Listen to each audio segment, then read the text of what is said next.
Good afternoon, peeps. I'm gonna plug tomorrow's pod, and tomorrow's pod was way too wild and crazy to put into just one. So we are going to be releasing part one tomorrow, and then part two will be followed up the following week, and I think we'll put it all as one after that at some point in time. But Michael Robs, what? Oh, I can't wait for y'all to see it. Let me know in the comments how you feel about it. Hate it, love it. Tell me how you feel. Peace and love. This is hilarious, but it's not. The delicacies of getting to play in a dumpster. You know what I mean? That's my fun. That's me getting high, and I went from going and hanging out with people like you're doing, and going and hanging in a dumpster and showing up to people's houses with shopping carts full of shit, leveling people's stuff on top of buildings. I was climbing radio towers in the nude. Welcome back to the Alternative Highs podcast, the #1 podcast in Southwestern Ontario. That is just a fact. Quick PSA for you. 55% of you are not subscribed and you're just over here watching. Hit the subscribe button. It doesn't cost you anything and it helps me out tremendously. And with that, on with the show. And I am so excited to introduce you to today's podcast. I have been friends with the man for 20 plus years. I have loved this guy. I have followed this guy. He is the true testament of the comeback story. He has found rock bottom. He's found highs and lows. Michael Robertson, M-Rob, the man, the myth, the legend. Great dude. Thank you.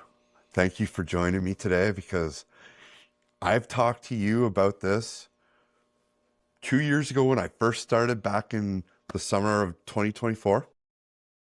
And I'm going to tell you something real quick before we go into anything else. I sobered up 8 years ago. And I think you were at a place of where you were in one of your spaces where you might have been sobering up yourself at the time. And you were talking about doing a podcast. And I was like, what in the Sam hell is a podcast? Do you remember when you were talking about doing your podcast? I do. And I will just correct you briefly. It's Robertson. Sorry, man. That's okay, man. I got so excited I skipped out. It happened in 2 out of the 5 yearbooks I got from CK, so it's all good. Sorry, man. No problem. But I have been inspired by a few people to do this, but you are the reason where I was like, when you were talking about why, the how, I was like, man, this is a great idea. Like, not stealable, but like, yeah, one of those things where I was like, I'm living this moment and I'm here and like, I want to do something. And I started researching podcasting. I was like, I want to be a podcaster.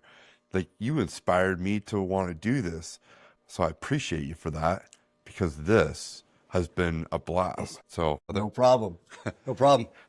Tell the audience a little bit about Michael over the course of like people don't understand, like, and you know what? I'll let you tell where things started for you, life. So go back to your early 20s. Okay. Well, first, thank you for the credit.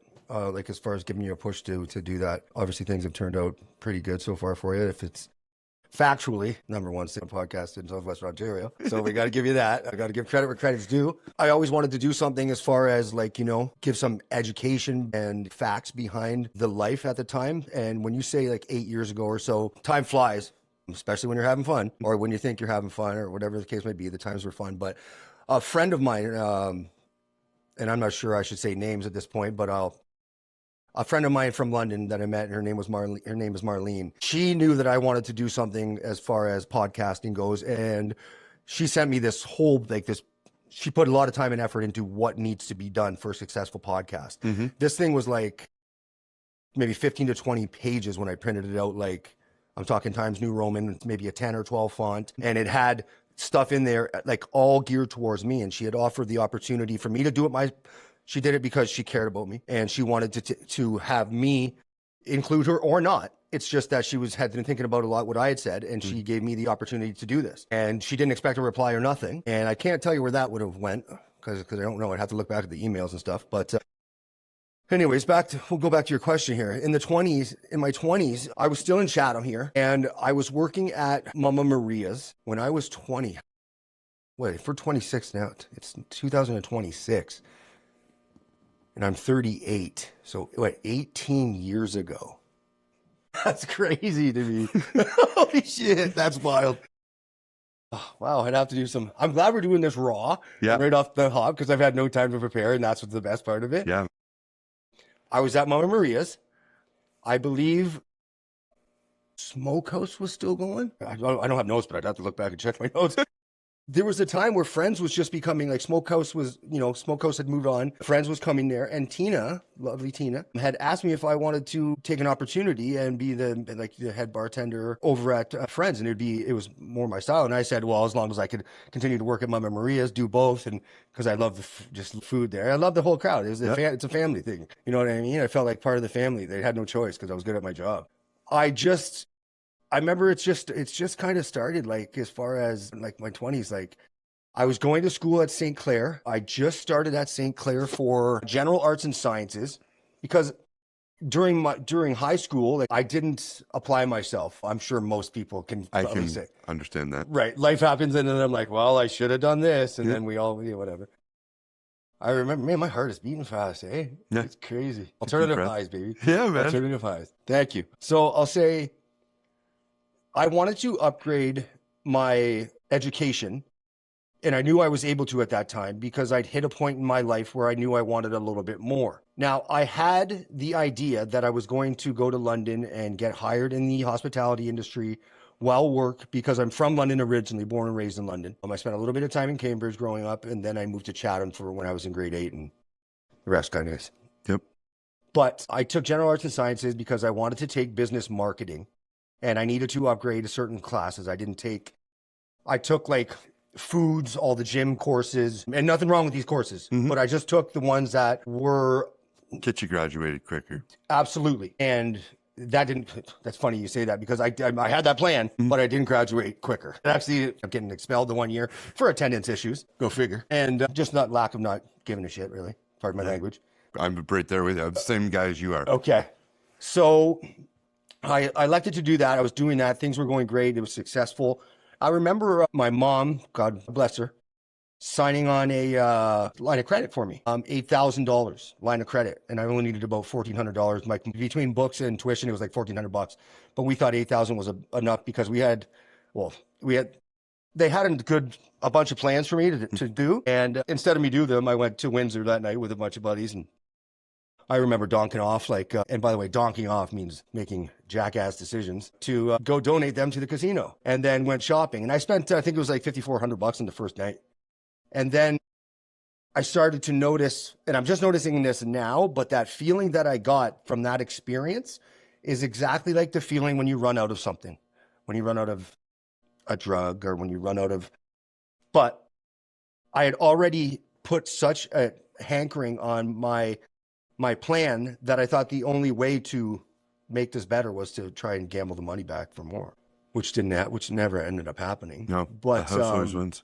That was all early. That I was like, yeah, like I said, like I must have been 20 years old, 21 years old here in Chatham, going to work every day, working. I was working doubles in Chatham, the lunch at Mama Maria's, Monday to Friday, sometimes Saturdays, and then I'd go in for some night shifts. I can't remember if I was employed still at Swiss Chalet or Pizza Hut, because that's how I came up and got up. There was a point in time when I was working in all three of the gigs, and then slowly the Pizza Hut fell off, Swiss Chalet fell off, and I ended up staying downtown, and then getting into Friends. There was that. I was awaiting I had another big life-changing event that was going on there, and I don't even know. I've never even addressed this, what I'm about to tell you here. It's been on my shoulder. It's been on my back for a very long time, and I couldn't imagine how the other people involved feel because I've never taken, I'm not sure if you want to call it what it is. I had a relationship with someone that was very special to me at the time. I made decisions. I made decisions that I've never addressed, I've never talked about. And ultimately, those decisions that I made, unforced, ended up creating an issue for the way I made decisions for the rest of my life, up until like a point of when you get clarity. So I had been unfaithful in a way, and then I tried to hide it. And I tried to hide it based on a fact of a 50-50 possibility. And to be completely honest with you, I'm not sure if that's answering your questions or if this is my first shot at this, right? So I love it. You're doing great, man. Deep breath if you need deep breath. And I'm just kind of like, Where did the 50-50 take you? The 50-50 took me to a place where that was my first taste of being a man. I remember making a decision based on the outcome of the 50-50 being 100% or 0%, that I was going to have to address a situation, or I was going to be able to, what I thought, maybe hide it forever. You know? And it's really hidden, was it? What's that? Nothing really gets hidden ever. That's what I found. And the kind of person that I am, I don't want shit hit. I feel guilt like You're a very good person. I appreciate that. I appreciate that. You as well. Even when I'm watching like a TV show and someone's like, man, oh man, how are you gonna hold that secret for that person? I'm so glad I'm not in that position. I don't like that kind of stuff. Because then if whoever finds out, it's like, why'd you hide? There is a form of betrayal. You and I have accountability where we want to be accountable. And if there's reasons that hold us and hinder us, we don't like that hindrance. No, because we do run a lot of parallels, Michael. Yeah, we have the same heart. We don't want, to hurt people we love. No, not intentionally. I can't even say I don't dislike that many people. I have a lot of things that I dislike about people, what people have done to me or others. But I've never wanted something bad to have happen to somebody unless I was the one doing it. And that's fucked up to say, but I mean, that's the truth of it, where it's like, because I would want the person to know that I did it because of what you did. And that's not right. But that's the kind of person that I would want to be looking you in the face when I told you, well, you're cheating on me. Exactly, really. And I've come a long way since even having those kind of, I don't know, morals or ethics. I don't know what it is. Yeah, both. Growth is growth. It's from the time I met you. You were when I really got to know you was when you were in London bartending. And like, you were always the good person. You're the same dude today that you were then. You've got some clarity in your life. You never had a altered compass morally. You've always been a good guy. Do addictions happen to us? I mean, right, your first off the hop was gambling. That's where mine started too, was gambling. Then it went to booze. Then it went to drugs. And like, none of them did I ever want to hurt people to do it. I didn't mean to hurt my family and they weren't in my crosshairs. They just happened to cross through my crosshairs while I was in my addiction. And I feel like that's a lot of the same for you. I can relate for sure. And the funny thing is, like, when you say gambling, it takes a little bit of like, for me, it took going to treatment, a couple different treatments, and going through a couple different experiences to realize that, like, yeah, I'm an alcoholic, I'm an addict, and I am a good person. Like, someone had once said to me that they've been in recovery for 30 years, but they've only been sober for 26. I was like, what? What does that mean, guy? I'm like, you're high now, right? But like, and then as I got to know the person, and time went on, and I can't speak for what that person thought, but in my interpretation of when that person seen me giving what I was giving into the program designed to help people, and when the peers around me, some of them excelled higher, some of them didn't surpass me, you know what I mean? And some of them were right on par with me. But that gave him an opportunity to maybe spread what he meant by that. And when you surrender, or when you admit the denial, because it's a disease of denial, that you start recovering. That's when you start your recovery. The sobriety happens afterwards. And I didn't get that until I only grasped that in the last 90 days. It's been mind-blowing, empowering to me. Do you mind if I ask you why the last 90 days? So I just got out of, I don't mind at all.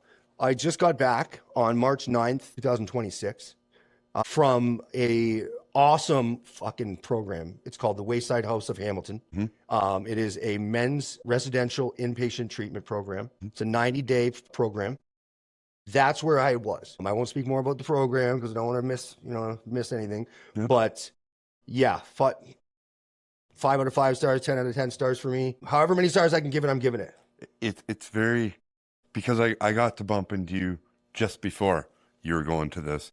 So if not the day before, so it was we saw each other Christmas Eve or New Year. It was somewhere you got in New Year's Eve. Yeah, no, because I was there on. Sorry, I got there the 30th of December. So I seen you Christmas Eve. So, I just remember seeing you because let's even rewind it a little bit further back. Okay. Let's go to the lows. Let's go right down to like. Let's do it. Because you and I have both been in our lows. Yeah. Like, because you had just gotten out of jail. I got out of jail December 4th. Yeah. So you were like 3 weeks out. Yep. And, like, you've been fighting addiction. And yes, I've been fighting addiction. See, that's the thing. That's what I was trying to touch on. When I was 13 years old, I think I smoked my first joint and had my first couple drinks. And I didn't realize it, but I can literally say, and there's nobody's fault. But from that moment, those substances and that experience had such an impact on my life that it left me wanting more. And I've been very beneficial in the way that as in like substance and addiction, they didn't take me to where I'm not able to be here today. And I can't say the same for others. And I'm so thankful for that. But as time goes on, you start to develop more, your tolerance builds and everything like that. I'm not sure where it went wrong for me, but at some point in time from 14 to, I went to treatment I went to treatment, my first treatment in 2022. During COVID. I went to Westover. Yeah. Well, it would have been 2022. I was I've been in recovery since then, maybe a little bit before, based on some other things that I'm kind of trying to work out for myself. Yep. And to be able to help, not just myself, but others. That's where I don't know. That's where I'm at with as far as the lows. Did you found yourself homeless? No? I made myself homeless, which is fucked. How do you, for anybody that's not understanding homeless, addiction, mental health, right? You got a very good grasp on it because you were there. So how do you define that to somebody that just says they chose that life? I don't want anybody to get upset, but it is what it is. No, we're going to go with that. So I'm very fortunate in the way that, and this is what it is. Okay. So I'm 38 years old. I live at home with my parents that should both be retired and living happily right now. And ideally in a movie and make-believe life, that's what would happen. But that's not the scenario. So I'm very thankful, grateful for them. And I love my life the way it is because this is how the big guy upstairs, however anybody wants to interpret that, the higher power intended it to be. What I can say is that I see light at the end of the tunnel. I'm using all of the resources I have available and every avenue I can to use the resources that people in positions that are managers, that are people like, my probation officers, excellent. Mental health workers are fucking phenomenal. Anybody that's working at a shelter or anybody that's working at a volunteer position, like the Rock Missions or the Hope Haven, these people that are put in these positions are the godsends, they're saviors. They need to get, and they get shit on a whole lot right now. Crazy. And I was never one to shit on any one of them directly. Not that I can remember, but I don't think that's not even what this is about. But I see things, and go back to your point of me being a good guy. I remember somebody would get shit on for breaking the rules. Okay, somebody would break a fucking rule, and then the person would get kicked out, and then it became a verbal attack or whatever on that individual, and you could see how much it sucked the air out of the room.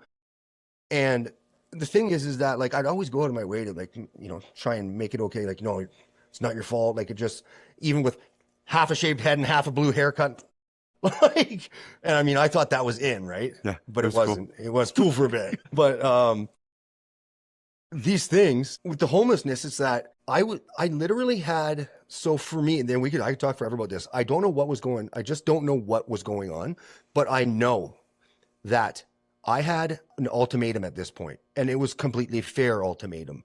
It was, you're going to start doing X, Y, and Z so you can be the father that you want to be. We know you can be the son, be the brother, be the neighbor, be the member of the community and the society, and not be a statistic of all this other stuff. And, or you can do what you're going to continue doing, and we'll love you from a distance. And I said, no problem. So you're telling me like, we're still good. If I decided I want to don't use meth, we're good. I can come back whenever. Just can't sleep here and stuff. Yeah. Okay. Well, fuck it. Adios, amigos. Adios. Yeah. All I need is a bowl. And I can mean, and crystal meth for me was, and that's where this is my last problem. My biggest problem, actually. I was choosing crystal meth, and I'll say this is hilarious, but it's not. The delicacies of getting to play in a dumpster. You know what I mean? That's my fun. That's me getting high. And I went from going and hanging out with people like you're doing, and going and hanging in a dumpster and showing up to people's houses with shopping carts full of shit, leveling people's stuff on top of buildings. I was climbing radio towers in the like destroy, and I haven't even seen these. I haven't seen any videos. I haven't seen anything yet. I know about certain comments and I know about certain things, and it's one of them things where it's kind of be like, I want it to be raw because I have my ideas and my opinions and my views on it, and I know there's going to be a time, but I mean, like, those are the charges that we were talking about and I got back from. I pled guilty to those, like, right then and there on that whole experience, which hopefully we'll get into at some point in time. And it'll give me a better understanding too, because I want to do therapy for it. I've got to know what's going on. I have to obviously pay restitution, which for me I'm thankful to pay restitution, given the fact that is only 50% of what it should have been. Mm-hmm. Who knows what it should have been or could have been. Mm-hmm. But like what they had to deal with too, it's not just like, none of it has to do with poor me. I never thought like that. Do you want to talk about what that one is? Is that allowed? Yeah. Which one specifically? Which one? You tell me. August 4th, 2026, roughly. Let's stay in the past in 2025. Okay. You know what I mean? There it is again, man. See, I'm way ahead of you, dude. Way ahead of you. That's You're futuristic. Yeah, I like it. So. I thought you said we were the same. All right, I'll slow it down if I have to. 25. I remember, now for all you visuals out there, you visual people, see if you can wrap your head around this one. I'm doing my thing, okay? And I'm trying to make little noise as possible.